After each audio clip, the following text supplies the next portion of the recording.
Welcome to another video, welcome to our channel. And we're here in Los Angeles, California. Beautiful sunny weather. We are currently driving a white Dodge Challenger and it's huge. And on this video we're going to show you how easy it is to drive here in the USA, California, and of course here in Los Angeles. Darryl just said we've got this Dodge Challenger, and this is the picture of the motor. It's an absolute huge car, and whichever angle you look at it, it does look absolutely superb. Inside the Challenger there's a lot more room than a Mustang in the back, and a little bit more headroom. Remember the Mustang last time we had was in the roof there. So you want a sports car, really like the Dodge Challenger. Okay, so we're going to show you today how easy it is to drive in America, and Glenn's going to drive this Dodge Challenger up to the Griffith Observatory here in Los Angeles.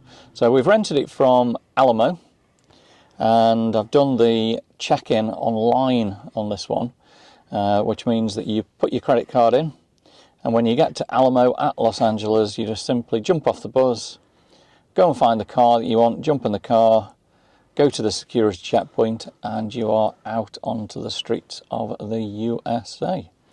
So over to Glenn. Okay, so I'm just going to put my mirror correct so I can see. Make sure the car's in park, put my foot on the brake, and my key's in my pocket. I don't need to put my key in anywhere. I just simply press the start button and away we go. So on this car, my brake is operated by my left foot. So I've got my foot on the main brake panel, and I've now left off the brake with my left foot. I'm going to put the car into reverse.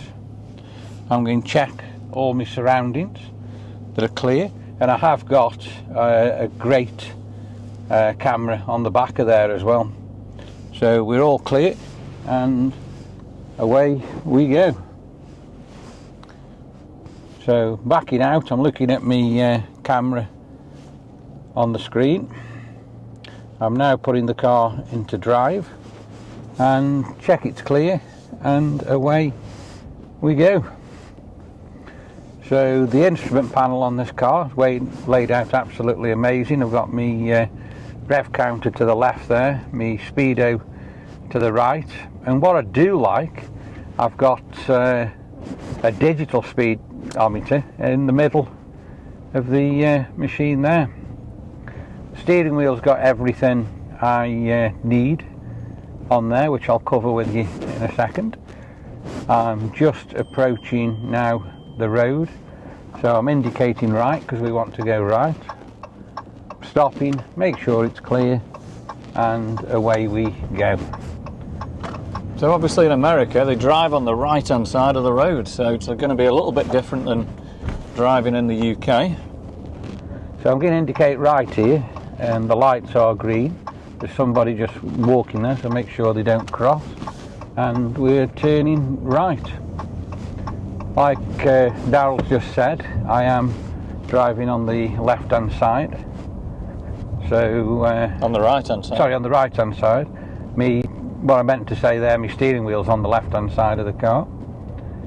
I was going to cover the steering wheel. I've got all my controls for my computer and my cruise control and everything like that, all located on the steering wheel. I've also got here 3 controls where if anybody rings me, I can answer the phone. So just coming up to these lights now, and they have just gone red, so we are going to stop here a second before we proceed. I've got this beautiful display panel on this Dodge Challenger, and at the moment I've got it on the climate control mode, so I can see everything I need to do there for me air conditioning, and I have got it set so it does keep the car at 69 degrees while we're driving, and it does that fully automatic.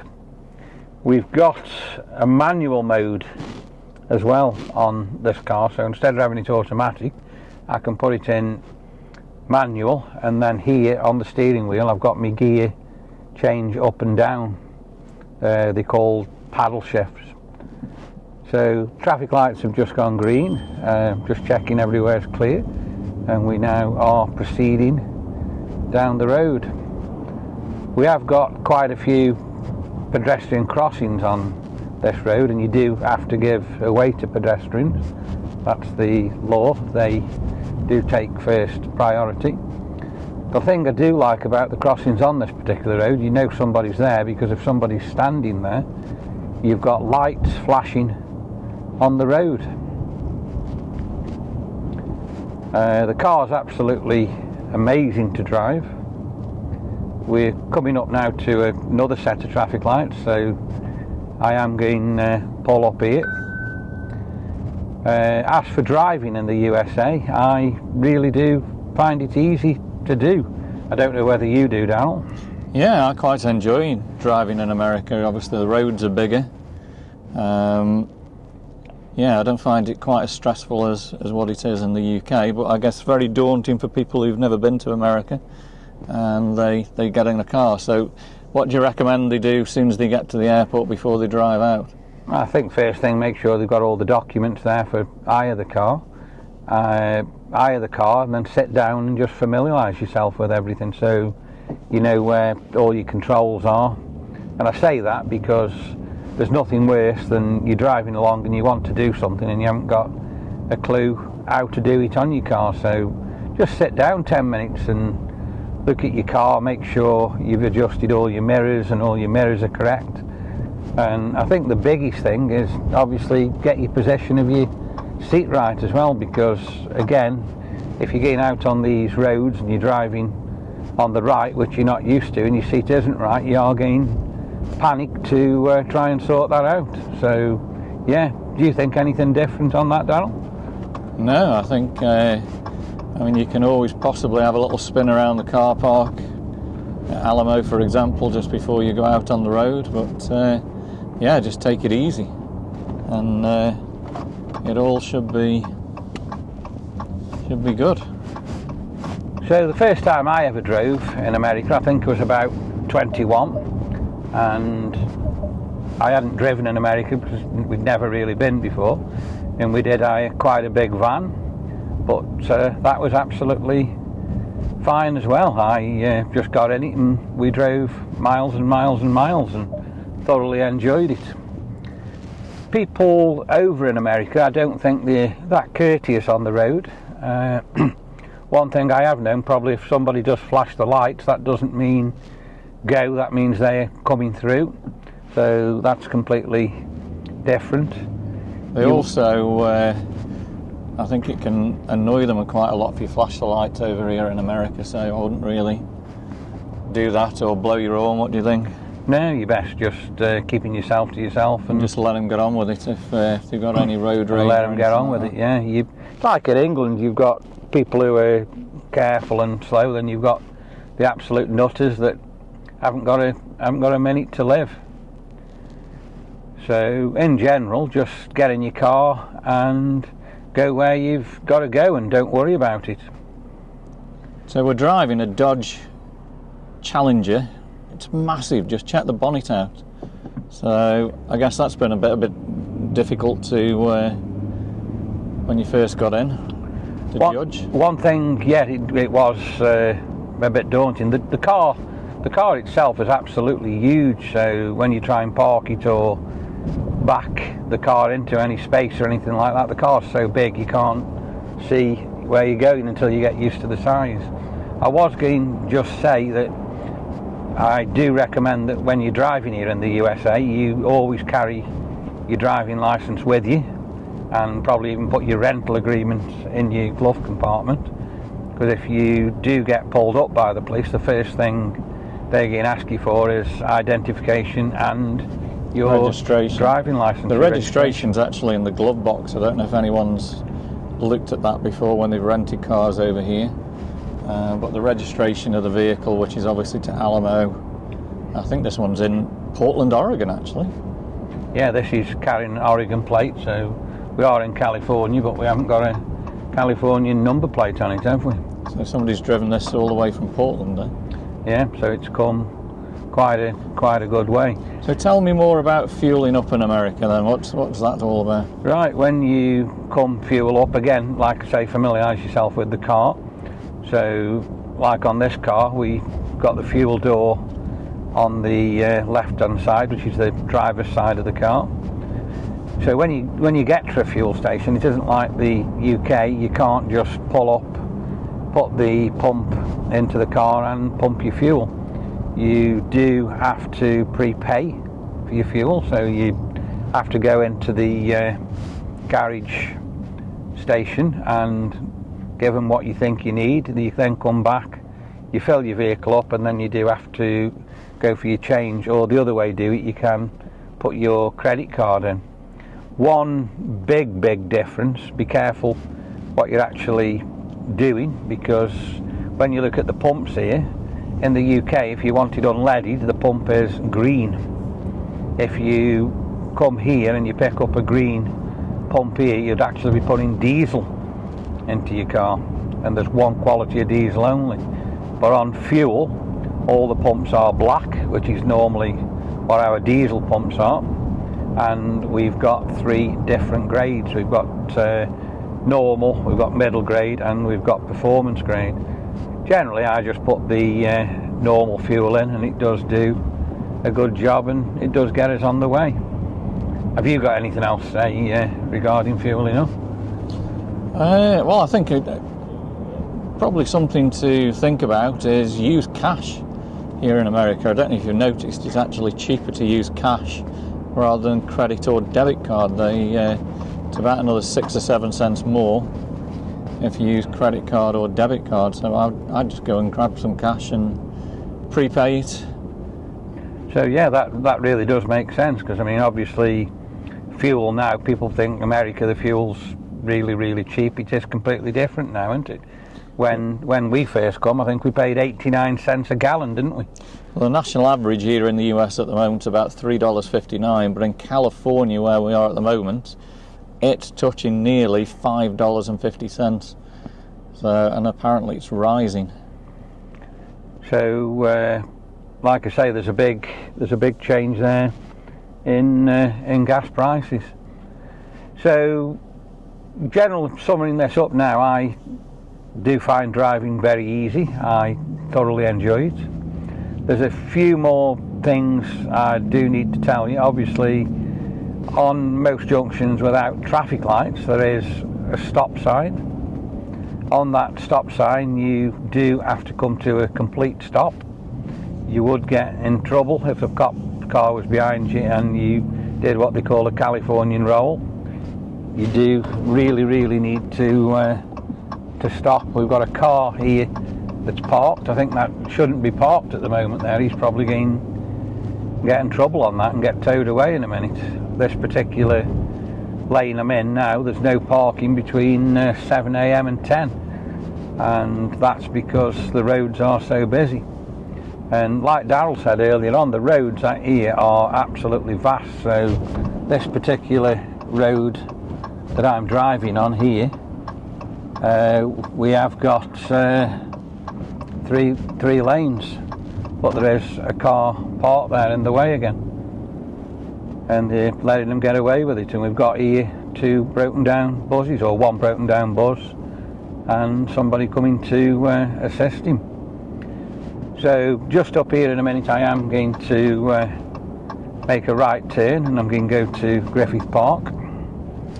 And as we're going up Griffith Park, we will see some of them stop signs I was just talking to you about, where we do need to make a stop, check it's clear, and then proceed. Anything else you want to say or cover? No, I think we've covered quite a lot there, haven't we, of driving in the US. It is fairly straightforward. What I haven't told you about, and I totally forgot about that because it hasn't actually happened to me this morning, but in most states of the USA, when you are making a right turn at a traffic light and it's on red, as long as it's clear, you can make that turn and proceed. So to do that, you'd obviously check there's nothing coming to your left. You'd make sure nobody was crossing the road, and you would go, which is really, really good, because I think it does stop a lot of congestion, and it's something the UK really ought to do. I do find that very, very useful. So I'm just coming now to one of these stop signs. So we are going to come to a complete stop here, and I'm just checking now to my left it's clear, so we are proceeding. We do have speed humps here, just like the UK, and we get all different size ones. So these, where we're going up here, they are quite big. One thing there isn't a lot of here in California is roundabouts, but I do believe in a lot of other states they do have roundabouts. And bear in mind, traffic circles, aren't they? Yeah, they're called traffic circles. Bear in mind, when you come to a traffic circle, you are driving on the other side of the road, you're driving on the right, so you do have to go round your traffic circle the other way than you would in the UK. And another thing you've got to be very careful of, especially if you're a first time driver in the US, when you do pull out onto a road, do make sure you pull out and stay on the right hand side. It's very easy, I would imagine, if you hadn't done a lot of driving here, to pull out and tend to forget and be on the left hand side of the road, which of course in this country is the wrong side of the road. So again, as I'm coming up to Griffith Park, we have got a lot of crossings. There's nobody on the crossings at the moment, so I can proceed. But remember what I said, if there is somebody there, you do need to make sure you stop and let them cross. So overall, as I say, I do enjoy driving here. I do think it's quite easy. So anybody who is a first time driver and coming to America, if you follow the steps I've said, get in your car, check your car out, make sure you know all the controls, make sure you know where you're going. You can bring your own sat nav as long as you've got US maps on there, but if you haven't, I think you can hire a sat nav, can't you, from the car rental? Most cars, like including this one now, have actually got like Apple Play or Samsung, whatever it is, Android Auto yeah, included in. So again, as long as you've got data on your phone, you can just plug your phone into the vehicle and your phone will navigate you. I totally forgot about that, to be honest with you. So I wonder if the car rental companies still do things like sat navs. I think you can still rent them, but can't really see any need for them.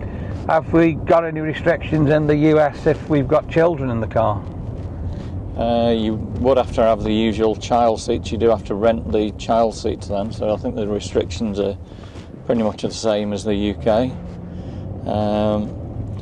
So yeah, package wise, loss damage waiver, collision damage waiver was mostly included.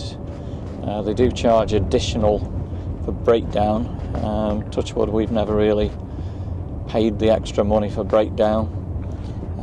They also will, you can pay extras for personal belongings and different things like that, and personal accident insurance, but don't really tend to bother with that. So, no, we just carry on as normal, don't we, really, and yeah, cross that bridge when it comes. I've noticed cars have still got a lot of high mileage here. There are a few new cars, but they are very, very clean though, aren't they? Very clean, but I mean, when you did come probably before COVID, most of your cars had probably got 1,000-2,000 mile on them, probably nearly new. Well, some of them now have got almost 60 or 70,000 on, so I'd definitely recommend to probably leave those and try and find the lowest mileage, because they're going to have better brakes and tyres and everything like that. Yeah, probably. So this car, we've actually got 25,900 miles on it, so it has done quite a lot. We were lucky when we were over here in August, we did manage to get one with very low mileage, didn't we? Absolutely. So we're arriving now in beautiful Griffith Park. Hope you've enjoyed this video today. Hope it helps you to drive and not worry about things here in America. Have a great time wherever you are visiting in the USA, and again, drop me some comments, subscribe to the channel, and of course give me a thumbs up. We will see you on the next video somewhere in America very soon. So we're back up here at Griffith Park, and we'll just have a quick look at this amazing Dodge Challenger, which I'm going to get a few shots of now for you. I'm going to sort of do a walking tour around it. So we've got Of course, we're going to start the day. the backlight. It is registered at Oregon. So let's have a look around the car. We have got twin exhaust on that, and we've got a lovely silver fuel cap. It does look absolutely amazing there. We have got our signs on there advertising the channel, and just look at the alloy wheels. They look absolutely spectacular. The front of the car, that does look amazing, and it is a GT.